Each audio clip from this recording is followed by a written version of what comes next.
तरीके से चल रहा है सर उत्तर प्रदेश पे, और चंडीगढ़ आज आप पहुंचे, क्या था? देखिए, चंडीगढ़ कितना करीब है यूपी से, सहारनपुर है कितना दूर। और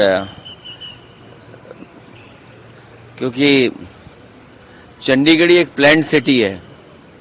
अभी हम लोग थोड़ी देर पहले ये बात कर रहे थे कि आज़ादी के बाद जो चंडीगढ़ का प्लानिंग हुई, अगर इसी की फोटोकॉपी करके हम दूसरे शहर बसाए होते तो शायद हमारे शहर भी बसे हुए दिखते वैसी प्लान्ड। जो समस्या में दिल्ली में दिखाई देती है, AQI, आपके नाले खराब है, ट्रैफिक की समस्या है, डस्ट है, ये इश्यूज हैं, ये इश्यूज रिजॉल्व होने चाहिए थे। लेकिन हमारे यहाँ इश्यूज तो कुछ और चल रहे हैं। कुछ लोग भारत छोड़ करके सिंगापुर और जापान की यात्रा पे निकल गए हैं।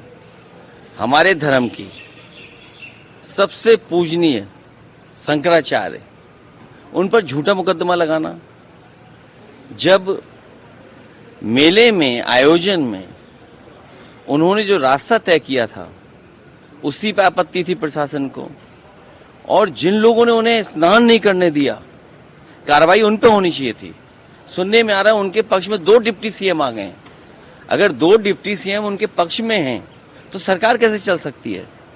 तो लगता तो ये कि कहीं दोनों मिली जुली तो नहीं है, कि डिवाइड एंड रूल की पॉलिसी रहे, लोगों को उलझा के रखें और शंकराचार्य जी को भी फंसा के रखें।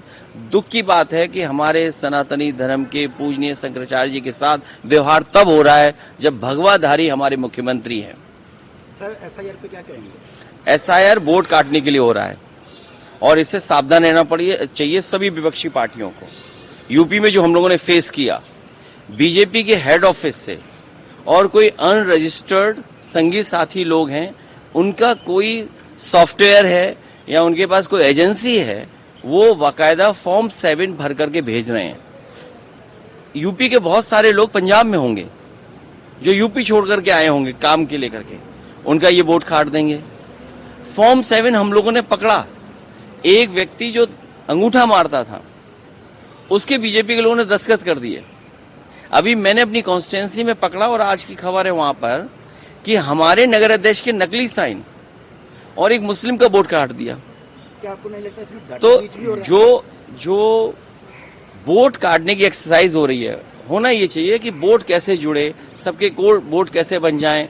हम लोगों को याद है NRC के समय पर बीजेपी के लोग अंदर ही अंदर ये मुस्कुराते थे और कहते थे कि हम मुस्लिम भाइयों के हम कागज देख लेंगे, उनके कागज ऐसे चेक करेंगे कि उन्हें हो सकता है हमें बाहर निकालना पड़े देश से।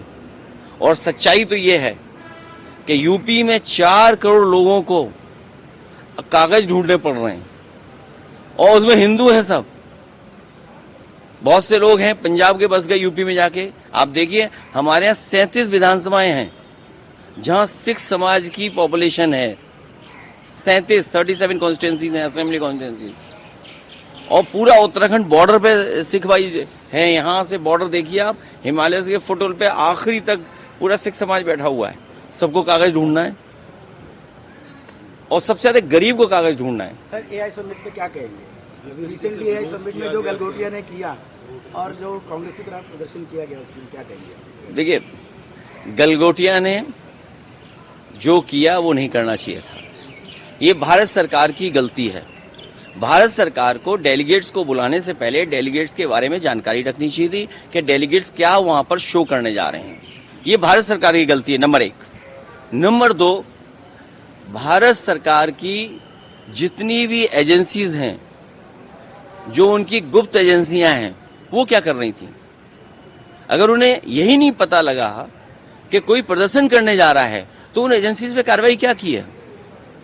तो अब कांग्रेस पे आरोप लगाना एक विषय अलग है। प्रधानमंत्री जी विपक्ष के लोगों को धन्यवाद दे रहे हैं, लेकिन प्रधानमंत्री जी को उन पे कार्रवाई करनी चाहिए जिन एजेंसीज की वजह से वो कांग्रेस पार्टी के नेता वहां पर चले गए AI में।